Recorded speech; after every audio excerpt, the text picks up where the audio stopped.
I take care of people who have bought into my thesis. So I have like the pillars of how we intervene. Nutrition is kind of a pillar. Exercise is a pillar of this. Sleep is a pillar. Emotional health. If I manipulate those 5 things that I just said, I have an opportunity to live a longer life and at a higher quality.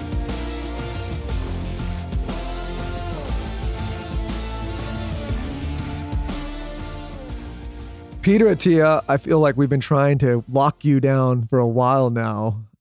Huge fan of your work, both of us. Cannot believe, we were just catching up offline, that you go to Alce in San Diego. Brad, why didn't you tell us this? We would have been posted up there. But so great to have you on the show. Yeah, thank you so much for having me. And I knew about you guys long before you knew about me, because Lauren's parents would brag about you guys constantly over my elk pozole. Just for folks who don't know what we're talking about, San Diego, nice place to live, not so great on the food department. It's actually a food desert, basically. but it does have this awesome restaurant in Solana Beach that my wife and I would frequent at least once a week, which happened to be your parents' restaurant.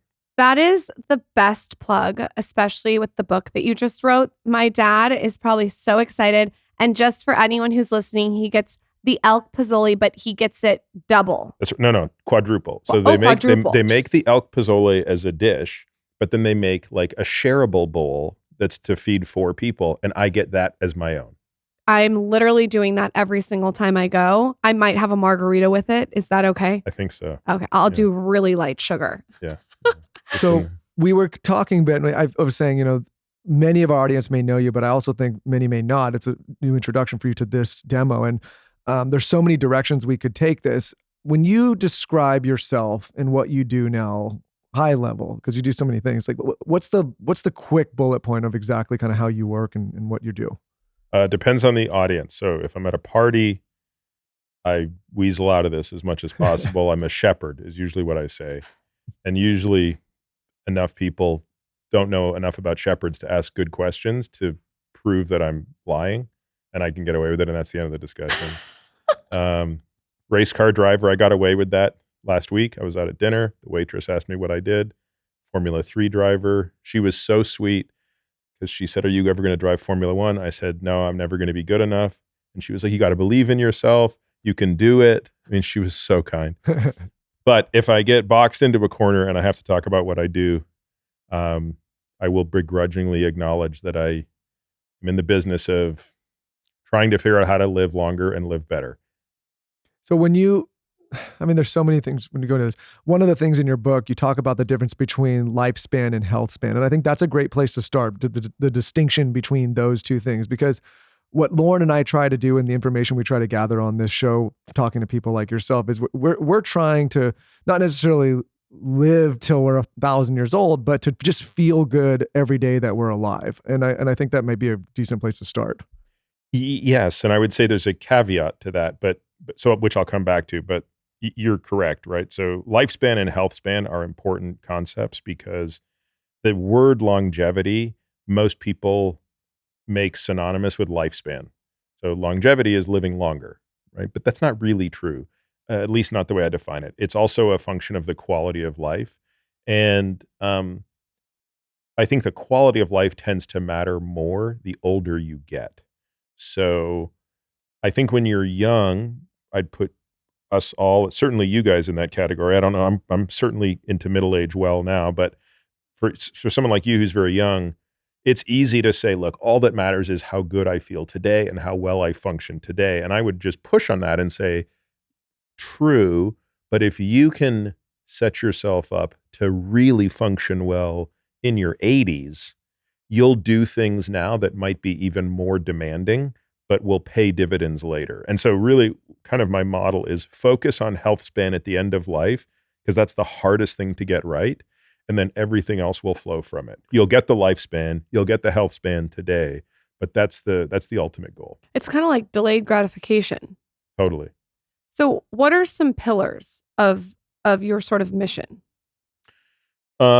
Well, it depends. I have so many pillars in my life. Like my whole world comes down to pillars, right? So I have like the pillars of how we intervene, right? So nutrition is kind of a pillar of this. Exercise is a pillar of this. Sleep is a pillar. Emotional health, medications are all pillars. So that's one way that I think about it. I don't know if that's the direction you want to go in. Yes, let's go in that direction. Let's start with someone who maybe comes to you that feels like shit. Maybe they're 30 pounds overweight. They're working their ass off. They're probably going to bed at 11 p.m. at night. They're eating protein, but it's not great. Where do you start with a person like that? If someone's listening, where can they start? So it's important to understand there's only a subset of people I take care of. So I take care of people who have bought into my thesis. And that's not a huge sliver of the population. So it's very important. So customer selection matters. So I'm interested in people who buy the idea that if I manipulate those 5 things that I just said, I have an opportunity to live a longer life and at a higher quality, physically, emotionally, and cognitively. If they buy into that argument, and I clearly do, my life is centered around that argument, then they'll have the patience to go really deep on how to manipulate all those things. If, however, someone comes to me and says, I have to lose 30 pounds and I have to have a 6-pack and I have to look good in a bathing suit in 6 months, I will always say to them, there are better people out there than me. I'm not saying that's not a worthy goal. It might be. It's just not something I'm good at. And therefore, I will sort of always shift them in that direction. So with that said, taking the example of your person, I always start by just learning as much as I can about an individual, right? So what can I learn about them biochemically? What can I learn about them, meaning looking at their blood work? What can I learn by looking at something like a DEXA scan to understand how much muscle mass they have, how much fat they have, and where that fat lies? Because some fat is harmful, really harmful, and some is just aesthetically a nuisance. You want to know the difference. I would want to understand in detail how they're training, how they're eating, how they're sleeping, how they're managing stress. And I think only with that information could I begin to start to at least come up with the diagnosis of what are the relative strengths at which they need to pull on each of those levers we talked about. Just based on what you were saying, clearly nutrition, exercise, and sleep are going to be big components. You mentioned 2 different kinds of fats, bad and good. Well, it's more nuanced than that. It's subcutaneous fat is the fat most of us think about, right? If I lift my shirt up and you pinch a little fat on my belly, that's subcutaneous fat. It's fat that is stored in a part of the body, believe it or not, where we were designed to store fat. And I think this is hard for people to understand, but you have to take an evolutionary lens to appreciate it. The ability to store fat is a very good thing. If we didn't have that capacity, if we all had conditions called lipodystrophies, which is a medical term for people who can't store fat, our species wouldn't be here. So there'd be a bunch of amoeba doing this podcast right now, and it wouldn't be very good because they wouldn't have brains the same as ours. So only because we could store fat could we, as a species, directionally like 250,000 to 500,000 years ago, kind of really start to showcase our capacity as the superior species on this earth. And the reason for that is our brains are so energy demanding. So all of us are sitting in this room right now. Our brains are consuming 25% of our total calories. Wow, I didn't know that. Think about that for a second. So if you eat 3,000 calories a day, what is that? 750 of those calories are just going to your brain. The thing weighs 2% of your body weight and consumes 25% of your energy. And that's why we have the brain that we do. That's why we are sitting here doing a podcast and not rummaging around in the dirt. But that comes at a very high cost. And the cost is we can never be without energy. And that's why our bodies evolved to store energy. And we really only store it in the form of fat. You can only store about a day's worth of glucose, and we don't store protein. So up until a couple hundred years ago, this capacity to store fat was amazing. It's really only in the modern world where food is so abundant that the need to carry enough energy to survive for 2 weeks without food was no longer a liability. And now most of us have the opposite problem, which is we're storing too much energy. But to go back to your question, Only when the fat leaves these subcutaneous areas and goes into other areas. And the big ones are into the muscle itself.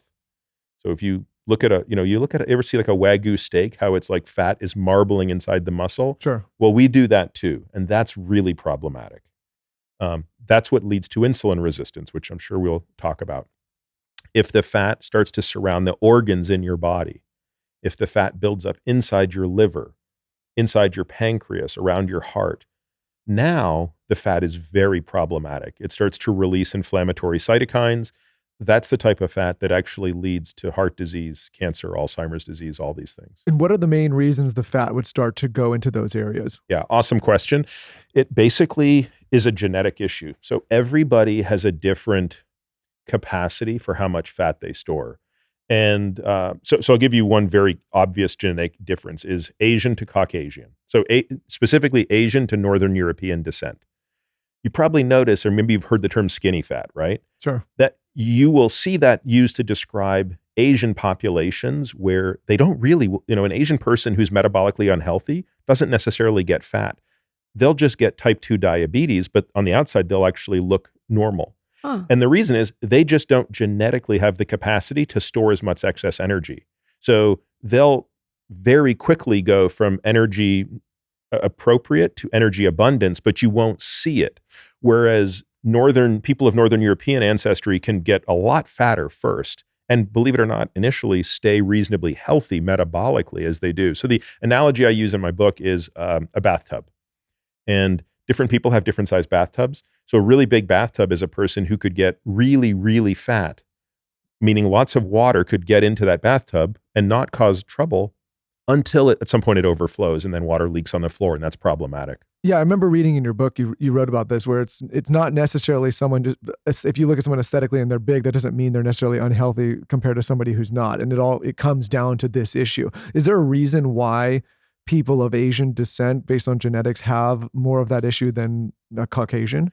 I can speculate, but it would be nothing more than speculation. I would assume that it might have to do with the fact that people of Northern European descent, there would have been another advantage to accumulating excess fat, for example, for warmth.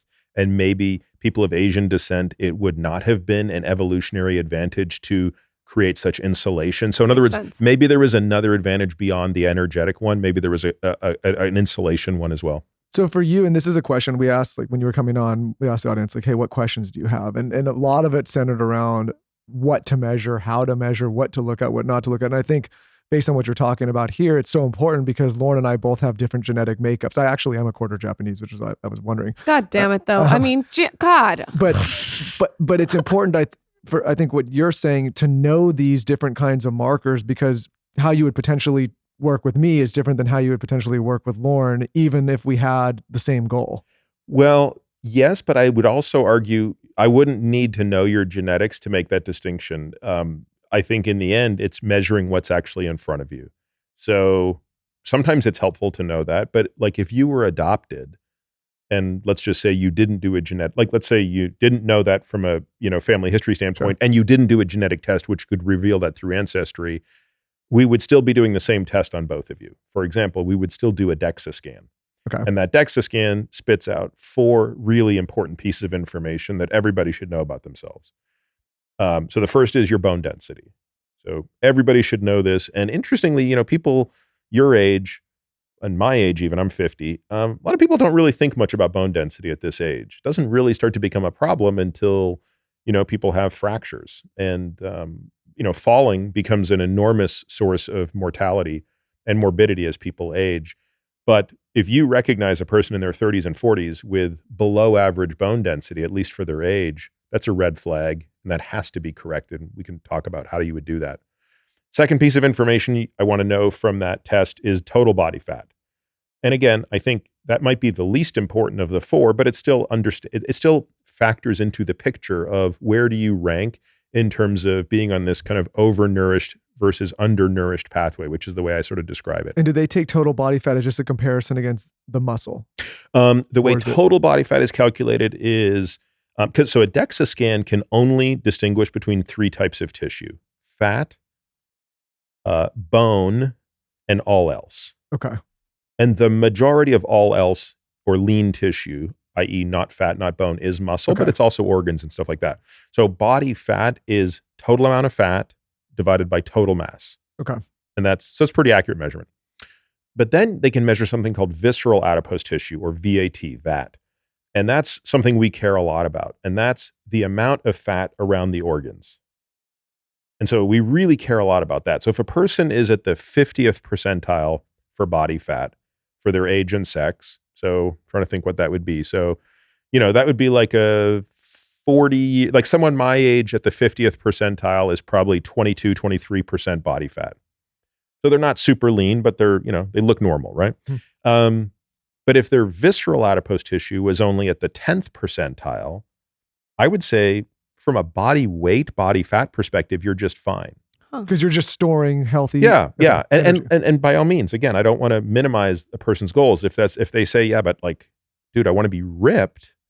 Well, yeah, then you need to be less than 50% less than 23% body fat if you want to be ripped. But you're just not as concerned with that reading. I'm not as concerned with your health. This isn't impacting the length and quality of your life, unless you tell me that the quality of your life is dependent on your abs. What are some things you are concerned about? When you see someone's labs with all these different people that you have coming to you, what makes you say, hold up? On the DEXA scan, the three things that get me phosphorylated, which is just a fancy word of saying wound up, is bone mineral density problems, high VAT, and then the fourth thing we look at is muscle mass specifically.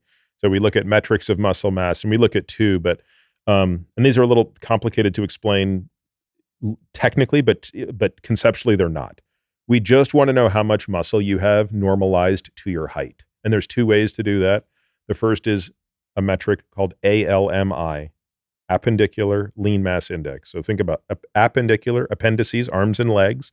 You take the total amount of muscle on the arms and legs in kilograms, divide by height in meters squared. So you get a number that's might be as low as 5, which would be really, really low, and might be as high as 10 or 11. That would be really high. That gives you a sense of what the range is.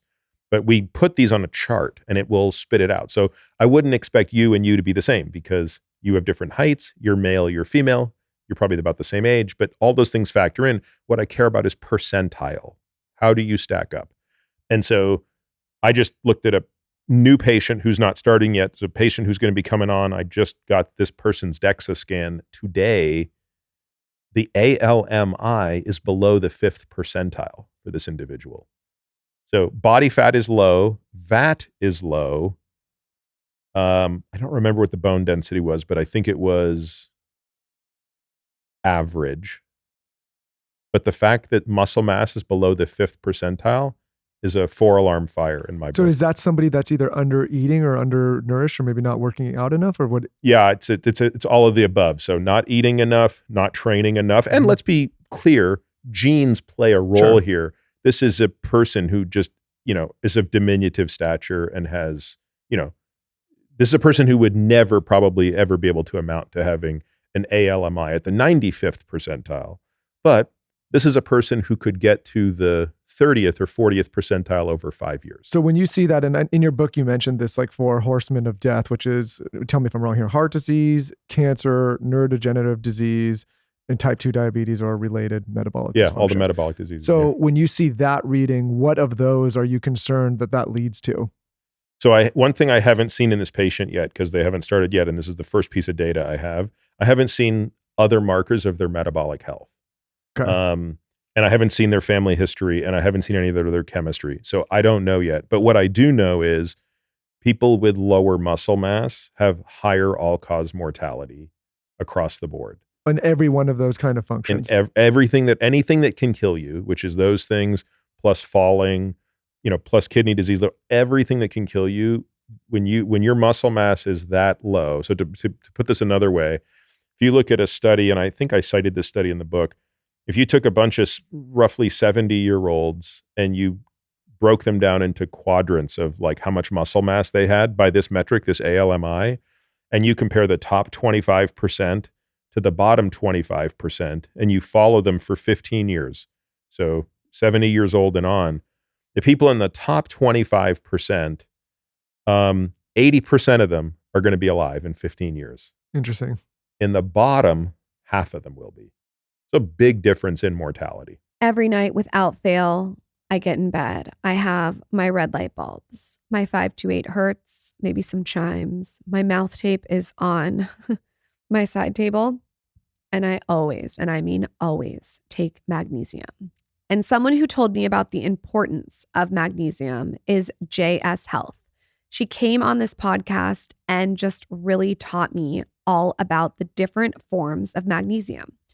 Her magnesium is an advanced magnesium, and it contains the 3 forms of bioavailable magnesium that we need. And it really helps to support muscle relaxation, recovery, energy production, and most importantly, nervous system function, which is exactly the way I want to wind down every single night. I want to regulate my nervous system. JS Health vitamins are science-focused. They target formulas to help you meet your personal health goals, and they really have the highest quality ingredients backed by science and research. Everything is made in Australia, and it's formulated by an expert nutritionist. It has a formula for all your needs. I am a fan of the advanced magnesium. If you're looking for a way to wind down and relax at night, this is a really great way to habit stack your night. Magnesium is key for me when it comes to winding down my nervous system. You mix that with some red light. Go to jshealthvitamins.com/skinny and use code skinny. You get 20% off your order or first subscription order. That's jshealthvitamins.com/skinny, code skinny. If you're looking for a grass-fed protein powder, I have you covered. It is by Clean Simple Eats, and that's really what it is. It's clean, it's simple, and it's something you can eat. No artificial ingredients, third-party tested, non-GMO, and gluten-free. Here's the thing. It's very, very hard and difficult to find a grass-fed protein powder that is actually clean, and this one is it. It's a female-founded business, and it's blowing up on TikTok. You may have seen the Simply Vanilla flavor. It literally tastes like ice cream all over TikTok. Every time I log on, people are talking about it. Usually protein powder has sort of like an chalky aftertaste, but Clean Simple Eats is so creamy and smooth that you can literally mix it in anything. I personally like mixing protein powder in oats, or I'll make like a protein pancake. So I'll do protein powder, a little bit of oatmeal, I'll mix in some cinnamon, an egg. It's absolutely delicious and tastes just like a pancake. You should know that Clean Simple Eats has 26 delicious all-natural flavors. I like the Simply Vanilla, but they also have coconut cream, mint chocolate chip cookie, and even German chocolate cake. Definitely try out my protein pancake recipe with this, especially if you love a grass-fed protein. Visit cleansimpleeats.com and use code skinny at checkout for 20% off your first order. That's cleansimpleeats.com, code skinny for 20% off your first order. Recently recorded a masterclass with Dr. Dennis Gross, and I got to pick his brain on all things lips. His products deliver results. He has this FaceWear Pro LED device that I've been wearing forever. I wear it when I meditate for daily red light therapy. It's so easy to use on your face. Okay. But they just came out with a new device, and this device targets the lips. So he totally recommended this. It's his new Lipwear Pro. Basically what it does is boost collagen, not only for preventative anti-aging, but also for immediate plumping. They launched this device with a lip treatment too. And the lip treatment's perfect for plumping. So if you're looking for something to do in between lip filler treatments, or you just like don't want to get lip filler, this is an incredible alternative. So I've been using it, and it's like incredible what it does to your lips. He then pairs it with this amazing product that he created, and it's called Derm Infusion's Plump and Repair Lip Treatment. I had the opportunity to test this out for a long time. Boy, oh boy, does it work. It plumps the shit out of your lips. This is so great to take your beauty routine to the next level. You'll get immediate and long-term benefits. Go to ddg.skin/skinny or click the link in the description to shop my exclusive bundles featuring the new lip products and some of my other all-time favorites for up to 25% off. Okay, so maybe staying on the muscle theme, I was going to talk about it later, but Lauren and I, we weightlift rather frequently. She just started, 2 years ago now, and for the first time ever. And I read in your book that, and tell me if I'm wrong here, that you are now maybe considering this kind of exercise maybe more important than diet and nutrition. muscle building. Would you agree with that, or is it just all part of one component? If you had to pick like one thing. Yeah, so I think what I would say, so if you asked me this question 10 years ago, of all those levers, which one's the most important? I would have probably said nutrition. But I think today, that if I look at the data more objectively, I think that having a high VO2 max, so having really high cardiorespiratory fitness and having high strength and muscle mass is more strongly associated with a longer life than anything else, including having a really good diet. And by the way, this is not just me saying I speculate on this. The data are really clear if you look at the hazard ratios associated with the absence of those things. Does that make sense? So in other words, the easiest way to look at this is to say, what is the risk of having type 2 diabetes, which you could argue is the most extreme form of metabolic dysfunction associated with, being the most overweight or all these other things. You could look at the hazard ratio of obesity. So you look at the hazard ratio, meaning the increase in the risk of death from all of the things that go wrong when nutrition is off the rails, and compare that to the hazard ratio for death when you have low muscle mass, low strength, and or low VO2 max. And by the way, just for giggles, compare that to the hazard ratio of smoking, and compare that to the hazard ratio of high blood pressure and all these other things. And those numbers are really clear. So for example, you take a person who smokes and someone who doesn't smoke. So cigarettes. Yep. So same in all ways. And we're just going to we're going to look forward and predict their death.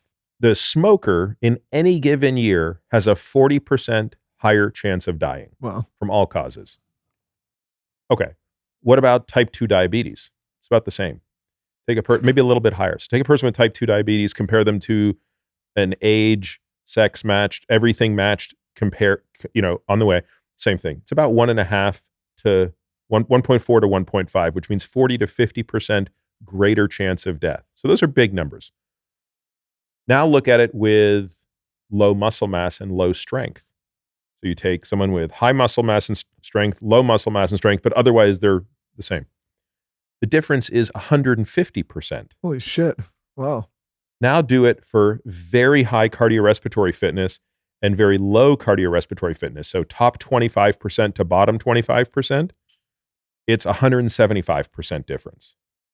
175% difference, not 75%. So that is more, so on the scheme of the percentages, that is the bigger thing, is the cardiovascular fitness. The cardiorespiratory fitness, the strength and muscle mass are so much more important simply on the basis of these types of observations, which is when you compare good and bad on those fronts, the gap is 3 times larger than when you do it on the nutrition front. Can you go into detail about cardio? Like, what should we be doing? How many days a week specifically? Great question. So again, depends on the goal. So if you said to me, so my wife's a marathon runner. So she loves marathons, despite the fact that I've tried to get her to stop. She won't do it. Why stop? I mean, I just think, look, she has nothing left to prove. She's run amazing marathons. She's run really fast marathons. And I think deep down, there's a part of me that's like worried, like at some point she's just going to sustain an injury that is going to come back to bite her later on down the line. Just because it's so hard on the body. Yeah, it's just like, again, it's like, I always say, like, just run 10Ks instead. Like, you could be very competitive at 10K. Why does it have to be the marathon? But that's also me. That's not cool of me. Like, I should just shut up and let her do her thing. But you guys should always just shut up. Yeah. Yes, dear. Yeah. So, but it's coming from a place of love. Admit it. Right. You guys. So. It is coming from a place of love. I was saying, though, I don't know if I have a trophy wife right now because I showed her that salad video you just posted. I basically get a kale leaf and that's about it. That big ass salad you just got. I was like, Lauren, where's my big ass salad? Yes. I'm not a trophy wife. I get a piece of cabbage. That's it. Go watch his Wife Instagram. Hall of Fame right there. Yeah, that's right. So if you said to me, I want to do what Jill is doing, the answer is different than if you say, I just want to be really fit and live a long life. So what we call sport specificity starts to matter. Sure. And in the case of my wife, it's a hell of a lot of running. But if you're my patient and you're saying, okay, I want the most efficient path to get there, and I'm willing to do whatever, I'd say it's probably about 4 hours a week is probably that sweet spot. And what does that workout look like? Yeah, so it would be about 80% of that would be low intensity. Like a zone 2? Zone 2, Okay. exactly, which if we can talk about zone 2, I can Yeah, explain that in more for sure. detail. And then about 20% of that would be higher intensity, specifically geared towards VO2 max training, which means you are training in what I call intervals of hell. So like, those be like hill sprints or assault bike workouts? It could be anything you want, provided it's about 3 to 8 minutes of hard work, followed by about 3 to 8 minutes of recovery. And I think 4 is, we usually have our patients do 4 on, 4 offs. That's the sweet spot. So you'll do, whether you could pick your choice, right? So it could be a Stairmaster, assault bike, treadmill. I like, my favorite by far is just riding a bike on a hill. And is it like, and when you're, when you're doing this in your body, like, should you be like hands on knees, like trying to recover after that? His like hands can't be on his knees when he's riding a bicycle. No, No, he means in between. I mean, just like in between. Like, are you so gassed? I'm in a lot of pain after. Yeah. Okay. So you're like, but because you have to do many of them, I'm not the most gassed. Okay. So I'm it's like a zone like 3-4 range, or 4? It's a 4-5. It's a 4-5. It's a 4-5. Yeah. And but if you want to get really technical, and this is a good question, because a lot of people who haven't done this type of training don't know how to pace themselves for this. A 4-minute all out is really unpleasant, but you shouldn't feel awful until the 3rd minute. Does that make sense? Yeah, you should be able to just like, so if I'm running up a hill, I should be able to do it. And then the last part of it is like this. Yeah. So when I do them, there was the best hill I ever trained on. It was in Rancho Santa Fe, where we used to live. And I haven't found a hill in Austin that's as good, but this one in Rancho Santa Fe was perfect because it was a 6% grade for 1.6 miles. I wonder which one you're talking about. And it never went up or down. Like, it was just perfect. And I remember distinctly, because I knew every tree and leaf and thing, like, you just knew exactly what was going on. The first minute feels totally fine. At minute 2, I'm like, this sucks. At minute 3, I'm in so much pain. And at minute 4, I have to concentrate to make sure I don't make a stupid mistake on the bike. And then you have 4 minutes to recover, and that might get my heart rate down to 100, and then you do it again. And you go through the same process. You do that 4 times? Yeah, maybe 5 or 6. Wow. Okay. Yeah. So you're but talking. that's like once a week. That's okay. it. So this is like a 30-40 minute workout. And you're Call it an hour with your warm up. And yeah. Okay. And the rest of that on the zone 2, tell me if I'm wrong. I've heard that zone 2 should be enough of an exertion where you get your heart rate elevated, but not where you can also either breathe through your nose or carry a conversation. So a couple of things to say on that. For some people, like, my sinuses are relatively straightforward. My septum is straight. I can breathe through my nose in zone 2, but I don't think that's a great litmus test, because I think there are enough people who have septum pathology that makes it. I think the talk test is the better test. Okay. So I always tell people, if you're on your bike doing a zone 2 workout in the gym and your wife comes up to you and asks you complicated enough questions that you can't just grunt the answers. So it's not just, are you cool if Susie comes over for dinner? If it's, like, hey, my parents want to do this and we need to do this, and you actually have to answer in full sentences. If you can't answer her in full sentences, you're going too hard. If you can, and it's actually not unpleasant, if it's actually easy to talk in full sentences, you're not going hard enough. Okay, so it should be in between that. If you're on the treadmill, yeah. What is the incline and the speed, if you had to tell us specifically? Well, it varies by your fitness. I can tell you what it is for me, but I don't know what it is for you. What is it for you? Change depending on for me. So I like to treadmill at 3.5 to 3.6 miles per hour and 15 degrees incline. Holy that will put me shit. at that. That will put me at that level. 15 degrees incline? Yeah. Wow. But then, so though that is the majority though of the cardio for the week, is you're doing that for, call it 3 hours. That's right. So call it, like, I do 4-hour sessions like that.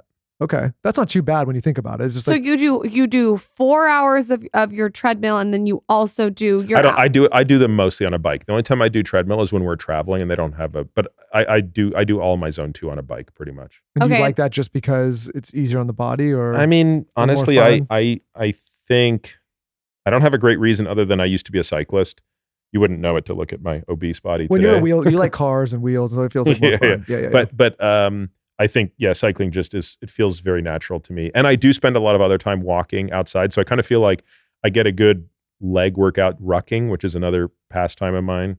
Now that we all live in Austin, the rite of passage with Is my Rucking. friends is Rucking with me in the heat. What is there was- Rucking? Our trainer that we work with you just did a clip, I can't remember with who, and we were talking about the weighted vest versus the ruck pack. Yeah. And we were talking about what was better. Yeah, I think the rucksack is significantly better. What is a rucksack? It's like a backpack with weight. It's just a backpack with heavy weight in it. Yeah. And I want a ruck. it's awesome. Huh. Lance Armstrong came out for a ruck with me yesterday, and because he's moving back to Austin. And so I brought him out, and I always do it as trial by fire. You just go middle of the day. So 4 p.m. Oh God. And I just threw, 50 pounds on his back, 50 pounds on my back, and we just went out for an hour. And, You're walking? Yeah. But it's a zone, so it's a heavy zone too. Yeah, it's funny. He asked me the same question. He's like, what zone of cardio are we going to be in? And I was like, honestly, it's somewhere between 1 and 5, depending on what we do. It's almost never zone 2, by the way. So like when you're on the flats and going downhill, it's zone 1. Sure. Like, we're talking like it's nothing. When you're going uphill and when we were running on the track, it's like zone 5. Okay. So in that routine, but I'll come back and answer your question because you asked about weighted vest or rucksack, and I have a strong point of view. Okay. Because he had a strong point of view too. And I think it was, That's probably the opposite of mine. But yeah, we'll talk but it about was on kids with backpacks and issues. But okay, so if you're doing that amount of cardio per week, and then implementing weightlifting for building muscle, are you, what does that look like? Are you doing, you personally? How do I strength train? Yeah. Is that like I do 4 days a week. Okay, 4 days a week. And I do 2 days upper body, 2 days lower body. Okay. How do you, this is like really like getting in the details, but I love to know this from on 7 days a week. What's your schedule? Like tell us on Monday, I do this, on Tuesday, I do this. Yeah. So I do lower body Monday, Friday in the gym, upper body Wednesday, Sunday. Okay. I ride zone 2, Tuesday, Thursday, Saturday, Sunday. I VO2 max Saturday, and I ruck at least 3 days a week. So this week it's Monday, Wednesday, Friday, but normally it's Tuesday, Thursday, Sunday. So Saturday is your day where you got to find God and you're going to go all out on the cardio. Yep. So each day has something. Yeah. So Saturday is the hardest cardio day because you're doing that zone 2 followed by a VO2 max. Fridays tend to be very hard days. That's like kind of my deadlift day. So that's like another go to the well. And let's be clear, like I'm an old man now and I don't believe in hurting myself. Sure. So I'm also very quick to back off. If I'm not feeling great, like there's not handing out medals at the end of the day for who hurt themselves. Why do you like rucking better than the weighted vest? Because as the weight gets significantly higher, which by definition it is, by the time you're rucking, you're really kind of working up to a third of your body weight. The ability of the rucksack because they have a belt on them, and you cinch that belt on the hip bone. And what that does is it takes the weight and puts it on your hip and not on your shoulder. Huh. And the weighted vest doesn't have that. Yeah, the weighted vest kind of just digs in. So the backpack theory really doesn't make sense if the weight's not on the back. I understand where I think your friend is going. Where he's probably saying is a backpack puts you into spinal extension. Yes. And he's saying, presumably, I don't want to put words in somebody's mouth. You're right. He's probably saying, well, kids spend enough time in spinal extension, they don't need any more. Yes, I would say adults spend too much time in spinal flexion. We're sitting down too much, right? When you're in front of your computer, you're in flexion. You're hunched forward. So it's actually kind of nice to be opened up this way. But above all else, what it really comes down to is I put that hip belt on so tight and it digs into my hips that I can almost take the shoulder straps off. Rucksacks also come with these little things that allow you to clip across your chest. I never use them. Like I don't. I'm going to blame you after this episode because he's going to go buy everything that you say. We're going to get all these Amazon packages. It's going to be so annoying. I can already see in his eyes he's getting a rucksack. Well, and I'm going to go look for a hill too. Yeah. Well, you can come. I have 3 of them first. So if you want to come and sample first, because there's different sizes and I have different sizes. I'll hold you to it. So. Okay. So for people that may not have direct access to you, which is most people listening, obviously, and they're thinking about putting together just an optimal fitness routine for themselves, We've covered that 4 days a week. Well, by the way, this is, I'm also acknowledging, like, I do more than most of my patients. Sure. And the way I do this with my patients is different.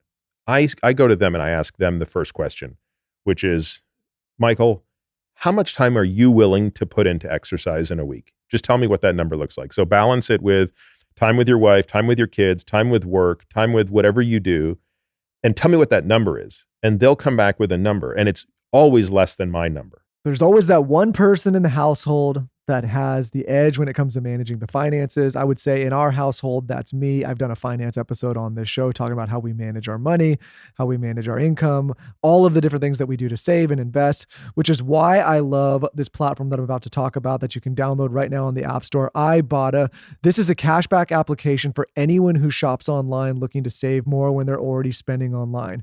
I love platforms like this because Ibotta gives you cash back on hundreds of grocery items, from produce to personal care to pantry goods, so you can make sure you're beating inflation no matter what you're purchasing. Either link your loyalty account or upload your receipt after you shop and get cash back. It's that easy. The average Ibotta user earns $120 per year. That could cover the cost of an entire shopping trip, or you can use some of that cash back to take that trip or book that flight that you've been wanting to do. Other apps give you points that don't amount to much, but with Ibotta, you get real cash back. I want to reiterate that. You get real cash back directly to your bank account, your PayPal. You can put it on gift cards, and you can earn cash back on hundreds of online brands and retailers that you're probably already shopping on. We have an absolutely no lose, only gain offer. Right now, Ibotta is offering our listeners $5 just for trying Ibotta by using the code SKINNY when you register. Just go to the App Store or Google Play Store and download the free Ibotta app and use code SKINNY. That's IBOTTA in the Google Play or App Store and use code SKINNY. Again, that's $5 just for trying Ibotta and getting that cash back when you're shopping already. Enjoy. I have been on a journey when it comes to my hair, but I feel like my ponytail is 10 times thicker, and it's a medley of a lot of things. I'm eating a lot of meat, I'm supplementing, I'm microneedling, and I'm also taking my scalp health seriously. And how I'm doing that is I'm using a really great hair serum with a lot of scalp massage. And the hair serum that I have been using for visibly thicker, fuller, shinier, longer hair is by Vegamour. I will just habit stack it into my routine at night after I've done my skincare. I'll grab my scalp massager and then I'll use my Vegamour Grow hair serum. And what I do is I put it onto my scalp and then I massage the scalp massager in. I think what people don't realize that I've learned through interviewing a lot of celebrity stylists is that your hair starts from your scalp. So if you're not taking care of your scalp, your hair pays the price. So add a little scalp massage to your routine with an amazing hair serum like Vegamour's Grow. I'm always on the lookout for products that take my hair to the next level, and I am telling you, this one works. Give your hair the power of the little pink bottle with Vegamour. For a limited time, the Skinny Confidential listeners get 20% off their first order. You're going to go to vegamour.com/skinny and use code SKINNY at checkout. That's vegamour.com/skinny. Code SKINNY to save 20% off your first order. vegamour.com/skinny, code SKINNY. I would say I'm willing to put in as much work as I need to put in to get to the next level. I don't think I would give you a number. Does anyone ever say just you tell me what I should put in? I love your answer. I would continue to work with you on figuring that out and then better define what the goals are and say, okay, what I would do is say, look, your VO2 max is here. It's at the 40th percentile. I would like it to be at the 95th percentile in 2 years. This is what I think it will take to get there. That's a good, to maybe let you sort of show the goal, or me tell you the goal, and then you work backwards to get there. Yeah. Most people, and I love that because then we can go through that and it's a trade-off. Most people usually come into it with all right, I'm exercising 3 hours a week now. I'm willing to go up to 6. That's all I'm willing to do. That surprises me, and I'll tell you why. It seems to me that you work with so many high performers. I would think that the answer would be whatever it takes. Yeah, it's funny you say that. We were talking about this on a team call recently, and because I was sort of griping about it, to be honest with you. I was having a little bit of a crybaby moment where I was bitching. And I was like, why don't these people want to do more? And one of the people on my team sort of smacked me into shape and said, hey, you're forgetting something, Peter. Our patients are very high performing people. They want in general. efficiency. Well, like they're CEOs, they're this, they're that. Like in every dimension of their life, they're really high performing. So they're kind of looking for minimum effective dose of everything. That's not universally true, by the way, but that's like, I guess it was a good way to help me kind of maybe have a little bit of empathy for where someone's coming from. And by the way, if someone says I'm willing to do 6 hours a week, that's awesome. We can do anything with 6 hours a week. What's the best? Okay, so now it depends on what are you coming in with. So if you're coming in balanced, and balanced can be good or bad, meaning when I do my full evaluation on you, both from a cardio and strength perspective, you're roughly the same, either equally bad, equally okay, equally good, then I will use that time equally. Meaning I would have 3 hours on strength and stability training and 3 hours on cardio training. And of that 3 hours on cardio, I would have 80% of that being low intensity zone 2, 20% of that being high intensity VO2 max. But for example, let's say you came in, which is not uncommon. I have people that come in who are amazing runners, like super, super fit. They don't have an ounce of muscle on them. I mean, they're just... And probably vice versa with and vice weightlifters versa. and not having And then cardio. you get guys that come in that are really, really strong and they walk up a flight of stairs and they're out of breath. Huh. So when you get people who are extreme, I don't take their time 50-50. Now I have to really change the programming to offset their deficits. I remember we were doing this show one time and it was, I forget what topic it was on, something about like supplementation or health. And we gave this kind of like laundry list of the things that we, at least at the time, were doing. And one of the feedbacks was like, oh, this is unattainable. You can't do it. And I got it. And I said, well, listen, do you want me to kind of lie and say whatever? But like all these guests come on and say, oh, I just have lemon water and wake up with the sunlight. And I'm like, well, I want to tell people all of the information and then they can take that and decide what works for themselves, which is why I ask you these, routines. And again, like some people may not want to do it, but I think if they can get 3 or 4 days of strength training and 3 or 4 days of this type of cardio, like that's not a bad prescription, right? It's just many people maybe won't. Yeah, take I mean, patients always ask me this, by the way. Every patient asks me, or almost every patient, Peter, what do you do? And I always preface it by, I'm happy to tell you what I do, but please don't let an aversion to what I'm doing be an impediment to your progress. Like, here's what I do, but I'm also a person who enjoys this a lot. There are some people who don't enjoy exercise. Sure.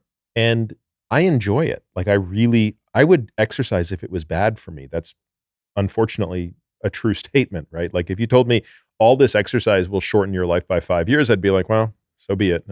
It's worth it for the quality of life. So I just, I feel so strongly that everybody exercise that I think we just have to find a way to make sure it becomes natural. And sometimes for people who are not coming at it from a place of doing it, the goal is to do just enough to simultaneously accomplish the following. Make sure they don't get hurt and make sure they start to see some positive benefit that gets them a little bit hooked. And for some people, that's aesthetic. I mean, my wife will be so pissed that I say this, but hopefully none of her friends are listening. And so I won't get back to her. But I know that for my wife, who never wanted to lift a weight because she's just been a runner her whole life, about 3 years ago when she finally started doing it, the thing that got her most excited was that she could see her deltoids. Like, I get that. Having that little, because she's a petite little thing, right?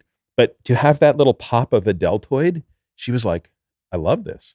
The familiar story. That's a Lauren was familiar showing the story. triceps the But other day. I will tell you the main reason I like lifting weights, and I just got into weightlifting 2 years ago, and it's changed my body composition, and I love it so much, is I feel more confident after lifting weights. And I recognized that the other day. And I can't explain. Confident in activities of daily living, like going to the grocery store. My posture feels more confident.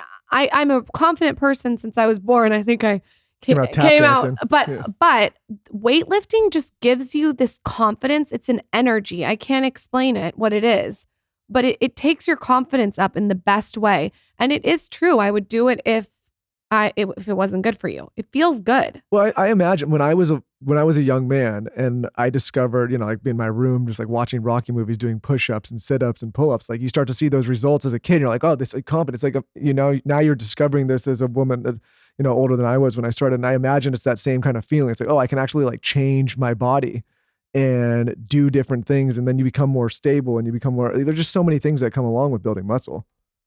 Weightlifting, you love. I love it, and I think it's important for everybody. It's important if you're young. It's important if you're old. It's important if you're a man. It's important if you're a woman. The joke I always say, my team gets sick of it. So there have been somewhere estimates of between 100 and 110 billion people have lived, right? That's, if you go back 250,000 years to the beginning of Homo sapiens, there have been a little over 100 billion of us. I'm willing to bet everything that not once in the history of those 100 billion people has someone at the end of their life said, "Oh God, I just wish I had less muscle." Sure. Wow. Well, that's a statement. I mean, you simply can't have too much muscle and too much strength as you age. We had somebody on the show right before you came in, and we were talking about even like facial muscle, and as you age and that depleting, and if you're and you lose it, like how that affects the aging process and how you look different, and how facial fat too. Sure, is such an interesting thing. Like I actually think this is, I'm sure there's a really good explanation for why we lose facial fat, but I mean, I'm sure you guys aren't old enough yet, but once you get to be my age, you'll start to notice you get bags under your eyes, and people say, "Oh, it's just because you're tired." No, it's actually because you're depleting fat under the eye, and so you lose a bit of the puffiness here, and that's what kind of creates that shadow. We just talked to somebody. That's very true. That's very true. And you know what else? Girls are getting fat taken out of their face right now. They're getting their buckles removed right here, and a lot of people are advised. Wait, I didn't know this. Tell me about this. What the heck are you talking about? So they want this look that looks like sort of like a model, like. Yeah, a lot of celebrities are getting their buccal fat removed. And I've talked with a lot of different plastic surgeons, and they say, do not do it because it's going to make you age. And when you do start to age, it looks even worse, even worse, even worse. So you're sunken in. So you have to be careful of removing fat from your face. You're 100% right about shadows. God. People do wild things these days. Let's see. That's just a world I know little about. Probably better. Optimal diet. What are your pillars when it comes to diet? I would like to know your pillars personally, what you eat besides elk, and then what you think is a really well-balanced diet for the general population. So I'll caveat this by saying the following. Remember at the outset, I said there are like kind of 5 big things you can manipulate to impact the length and quality of your life: exercise, nutrition, sleep, mental health, drugs, hormones, supplements, all in one bucket. Okay. So if I have a superpower, it's exercise. What do you think my kryptonite is? Nutrition. Yeah. So I struggle more with nutrition than all the others combined. It's not hard for me to be disciplined about my sleep and regimented. Now that I've kind of got a trajectory and a plan around mental health, I actually really enjoy doing the work but there's something about nutrition that is just probably going to be a constant struggle for me for my entire life. I am so envious of these people who food is fuel and they never get tempted by eating crap. Never heard him, and since I've known him since he was 12, he's never had a craving. Yeah. So I'm not that guy. I have other weaknesses. Yeah, no, look, I mean, I think it all balances out in the end. But so maybe I'll start with kind of the principles of good nutrition, and then I can sort of explain to you how I try to navigate that system.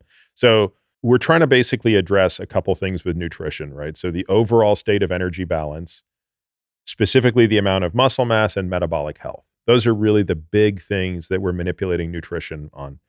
And when it comes to how do you manipulate nutrition, you're basically manipulating the total amount of energy. So how many calories are you eating? And what's the composition of those calories? Like, does it matter how much comes from protein, fat, carbohydrates?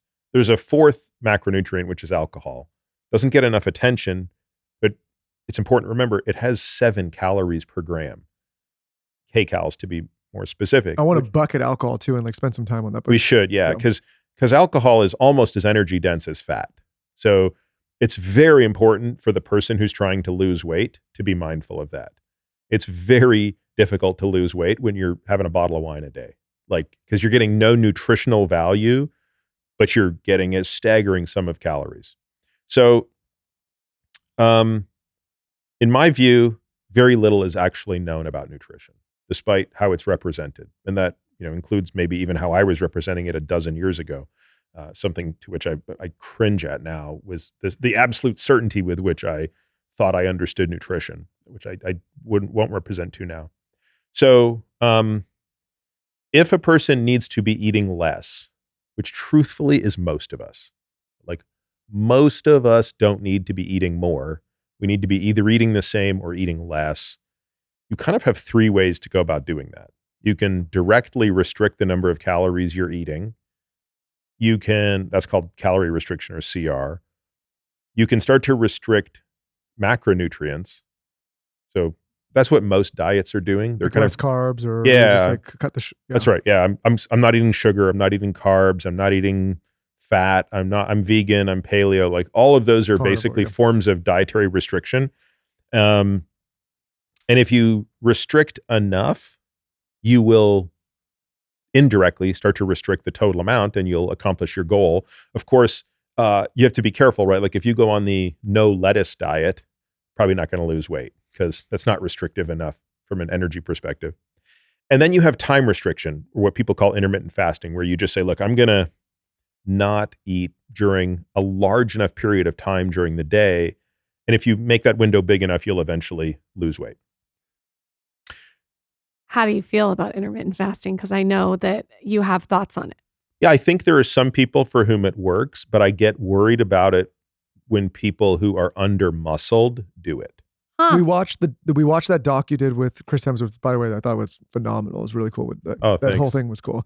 And I was watching that extended period of fasting that you guys did. Yeah, we just did 4 days of no eating. Which is like, that's wild. Or at least for someone who's never done it. Well, it was wild for him. I mean, for me, I'd done that all the time. For Chris, it was tough because he'd never, I don't think Chris had ever gone 8 hours without eating. And then on top of that, he had to do all of these insane tasks, physical challenges while we were fasting. Yeah, when he was like spearfishing at the end of it. It was Is crazy. that when he went in the freezing cold? Did he do that It's the fasting? That was the next Same- episode. That was the next- same okay. documentary. I don't remember No, I where. know it's the same documentary. I'm saying, did he fast while he went in that freezing cold lake? No. No. Okay. But he Wow. did some training for the cold while we were still fasting. Got it. I Yeah. bet he was not a happy camper. So for Chris is a trooper.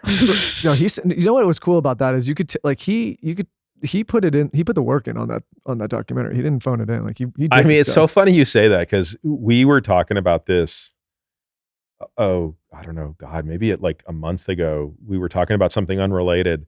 And I was like, it was sort of like, hey, do you remember how this thing was pitched? Like this would be done in 2 months was how it was pitched. Right. Yeah. It was like 2 years later, Oh, Jesus. broken ankle, like all of this shit. I will say after that, because he did that other Thor movie, he was yoked up in that movie. So, okay. So, but when Wait, someone I have to know what he thinks about fasting. no, we're going to first. talk about it. So when he did that, and a guy like that who's got a lot of muscle, Totally reasonable it's once in a reasonable. while. Yeah. Okay. Where I worry about it is you've got that patient who's at the 10th percentile for muscle mass, at the 70th percentile for fat. So they're overnourished, but they're under muscled. So they do need to restrict calories, but they can't lose muscle along the way. Intermittent fasting is not a great strategy for that person. They need caloric restriction or dietary restriction. Is there difference for fasting between men and women? I've heard over the years that maybe it's not as great for women as it is for men. But again, I've certainly heard that as well. I don't think the data necessarily represent that. I mean, I think what the data, at least not the data that I've seen, I think what the data make pretty clear is there's no magical benefit of time-restricted feeding in terms of the impact on body weight beyond the caloric deficit. But the problem is, on average, people lose more muscle because they're restricting protein more. So what if there's a woman that does have muscle? Would you say to go to intermittent fasting, or would that still be sort of last on your list? No, I mean, I guess it depends how big a fasting window she's talking about and whether she's willing to maybe have a protein shake outside of the fasting window. So if you could just get a little bit of protein in, let's just say she says, okay, fine, I'm only going to eat between 2 and 8, right? So that's a pretty tight window of 6 hours. I would say, look, if you could have a protein shake at 9 in the morning and then have a protein lunch at 2 and then a protein dinner at 8, I would say that would be worthwhile. And just make sure that protein shake that you're having in the morning is very otherwise low in calories. Because you could still get like 35 grams of protein in with virtually no fat or carbs. So do you like intermittent fasting more for disease prevention than for, I guess, weight loss? No, I think it's no more. I think there's no specific benefit that it has with respect to disease prevention beyond the effect it has on energy balance. The reason that I did it for many years, and the reason I still think it's a viable thing that people should consider as part of the toolkit is, frankly, it's the easiest. Like, I just think it's so easy. It's so efficacious. If you just say, like, I just think at the end of the day, we're very binary creatures. It's much easier to not do something at all or to do it than to do it part way. That's true, I think, for most people, maybe not everybody. But if you just say, look, the only rules of engagement are don't start eating till 2:00 and wrap it up by 7, that's easier than don't eat carbs or just eat less total food. Sure. I think. It's not overwhelming. How much protein do you like people to get? Is it different for men and women? It's different based on how much muscle mass you have. Are you trying to go up the muscle curve, or is just, are you just trying to preserve what you have or increase? How old are you? So the older you are, the more you need because of something called anaerobic resistance, basically. So, or anabolic resistance rather, meaning the older you get, the harder it is for you to turn amino acids into muscle. And then of course, training volume. So the answer is somewhere between 0.7 and 1 gram per pound of body weight. Are you a carnivore diet fan? I mean, look, I've never done it. I have lots of friends who swear up and down by it. Rogan's all excited about it now again. Didn't he just say he's doing it again? And he's better than ever. He might be. Joe does it a couple times a year. Actually, no, the last time I saw Joe was just before he went on vacation. He was on it and feeling amazing, better than he had in a while. So yeah, he might still be on it. And then actually, Jordan Peterson is obviously Jordan's been on it for a very long time, and Jordan's on the most restrictive version of it I've ever heard of. I mean, Jordan, and again, I don't know, it's like salt and meat. And it's not just meat, it has to be beef. Like, he can't even eat other kinds of meat. So, the short answer is it hasn't been studied. I'd love to see it studied, but there's really two issues at hand. Is it a viable weight loss strategy? Clearly. There are so many people that have done it and lost a staggering amount of weight that undeniably it's a viable source of weight loss. But you could also argue, so too would any diet that consists of one food. Right. I'm pretty sure the all potato diet would be just as efficacious for weight loss. So the more important question is, what are the long-term health consequences of it if an individual decides they want to be on this diet indefinitely? On the other side of that, for vegans, on the vegan diet, how do you feel about that route? Well, again, it depends. I was just having this discussion today with our team, which was, look, when we have patients that come in and say they're vegan, my first question is, let's understand why. If you're vegan because you don't like meat, like you've never liked meat, you hate the consistency of it, you can't stand the thought of killing animals, I'm like, I think that's a good reason to be vegan. And onward and upward, right? Let's come up with ways to work around that. If you tell me you're vegan because you think eating animal products can't be healthy, then I think we should educate you, because that's patently false. And there are lots of ways to eat animal products and be very healthy. And just like, we wouldn't say all food is unhealthy. It's really a function of the food. Well, similarly, you can eat animals that are healthy. You can eat animals that are not healthy. You can eat plants that are healthy and plants that are unhealthy. So it's just really understanding kind of like what's a person's objective and then helping them achieve that. What did you eat for breakfast today? Well, it depends what you define as breakfast. But when I woke up pre-workout, all I had was coffee. Okay. And then no milk. Oh, no. I had some like cream in the coffee. Okay. And then in workout, on the bike, I had water, just water.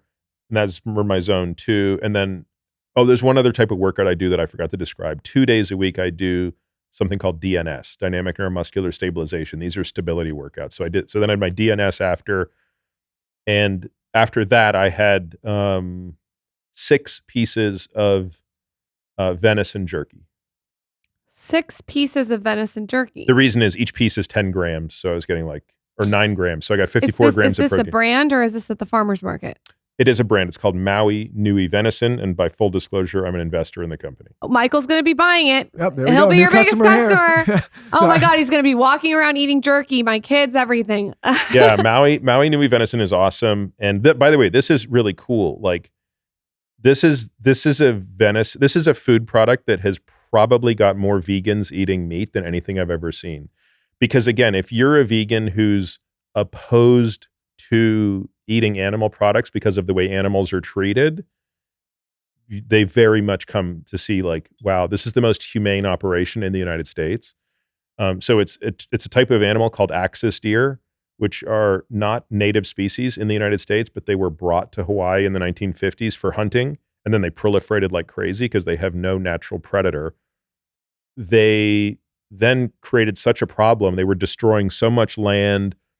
They were basically everything from the grass to the cows down to the coral is being eradicated because of these animals. There's too many of them. There's too many of them. And they have the Bengal tiger is their only predator, and there aren't any Bengal tigers in Hawaii. So the Hawaiian government was basically left with no choice but to eradicate them from helicopters with machine guns. The same thing with like boars out here, huh? Yeah. Yep. And this friend of mine came along and said, no, we've got a better idea. First of all, it's the most delicious animal ever. And it's perfectly natural. It just eats grass all day long. And we can harvest them in this insanely humane way at night using night vision. So they have snipers that basically harvest them at night from great distances. So the animals are under zero stress at the time of their death. So they're sleeping. They don't even know it happened. They're not sleeping because they're nocturnal. They're walking around, and within an instant, they're gone. Oh, I didn't know they're nocturnal. Wow. Yeah.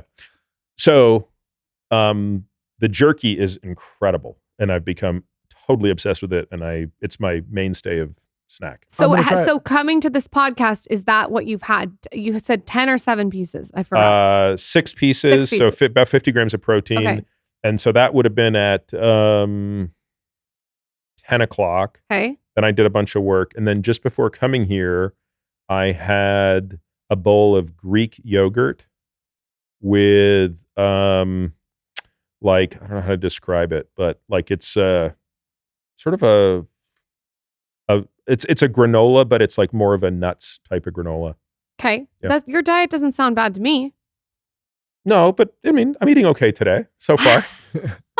No, I don't eat that bad. It's just, I mean, where I struggle is if my kids make brownies, Yeah. my wife can eat a brownie. I'll go 2 days resisting them, and then I'll eat the rest of the tray.